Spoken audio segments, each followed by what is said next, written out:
muy buenas tardes. Mi nombre es Karen Monserrat Ortiz Galloso. Estudio en la Universidad Pedagógica Nacional, sede regional Tulancingo de Bravo, Hidalgo.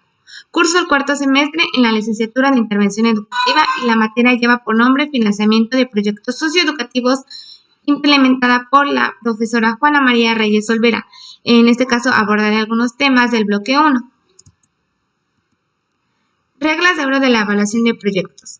La primera regla se define como un beneficio no puede ser mayor al costo de obtenerlo por una vía alternativa. Explica que no se debe sobrevalorar los beneficios de un proyecto cuando se puede obtener de otra forma más económica, además de que los beneficios siempre deben ser mayores a los costos, pero de igual forma que realmente se obtenga un beneficio positivo al momento de implementar el proyecto. La segunda regla es: el valor de un costo no puede ser mayor al costo de evitarlo por una vía alternativa. Aquí pues se expresa que los costos nunca deben ser mayores a los beneficios que se obtengan, pues si los costos aumentan, el proyecto pues no es factible. Asimismo, el presupuesto inicial que se tenía en relación a los costos, en este caso pues aumentaría. Por lo tanto, las alternativas que se deseen seleccionar deben ser las adecuadas y eficaces para que no exista un incremento en el costo inicial del proyecto. El segundo tema es niveles de estudio. Y pues aquí nos dice que existen dos, que son los estudios de evaluación y los estudios de preparación. Y principalmente pues aquí abordaré los estudios de evaluación, los cuales hacen referencia a lo relacionado con los costos en los que se debe incurrir para lograr los resultados esperados del proyecto. En primer lugar nos habla del ideal del proyecto.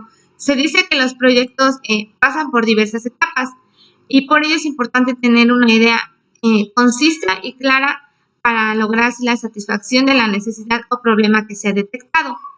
Suelen ser en su mayoría gratuitas, aunque sí se necesita que se vincule con la realidad o con los problemas de la sociedad. Estudio de perfil. Implica hacer un estudio básico de la situación actual del mercado y de los requerimientos técnicos y de operación que el proyecto necesita. Aquí se hace una identificación de los costos y beneficios, además de los presupuestos que se deben asignar a la adquisición de los insumos o recursos.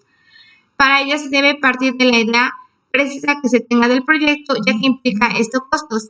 Se requiere un estudio del mercado, experiencia del mercado y evaluar el proyecto. Además, esto nos sirve para saber si se debe abandonar el proyecto o se debe ejecutar en relación a su funcionalidad. El estudio de prefactibilidad. Aquí se supone un análisis preliminar de una idea para determinar si el proyecto es viable y convertirla ahora sí que en su ejecución. Además, se debe concentrar en la identificación de alternativas y en el análisis técnico de las mismas, el cual debe de ser incremental y eficaz, es decir, se deben realizar comparando la situación con proyecto en relación a la situación sin proyecto. Y estas alternativas pues se deben de guiar de la base de estudio de perfil. Estudio de factibilidad. Esta es una herramienta que se utiliza para orientar la decisión de continuar o abandonar el proyecto. Además, implica la parte operativa del mismo y nos dice que los estudios de factibilidad tienen como objetivo conocer la viabilidad de implementar un proyecto de inversión, definiendo al mismo tiempo los principales elementos del proyecto. Estudios de diseño. Aquí se basa principalmente en el diseño del proyecto. Para ello se elabora un proyecto ejecutivo que contiene el plan de ejecución y su organización. Esta organización pues se puede llevar en base a cronogramas o gráficas de Gantt para tener un control preciso de lo que se va a realizar en el proyecto. Y ya por último, la evaluación ex post. Nos dice que genera información que será útil en la etapa de preinversión de otros proyectos. Es decir, el proyecto que se realizó es viable o no. Con base en eso, pues tú vas a saber si puedes utilizar esas mismas estrategias o el proyecto en general para realizar otro proyecto con características similares.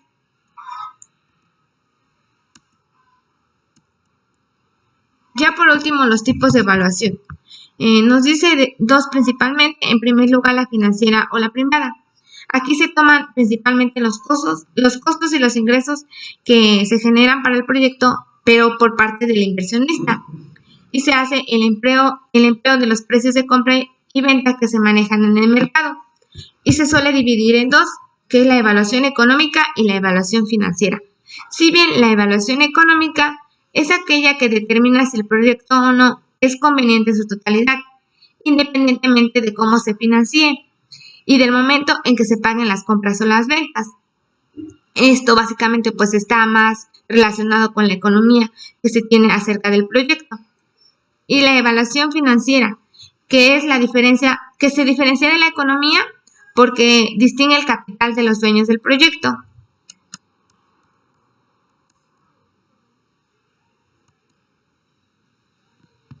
Ya por último, la evaluación social.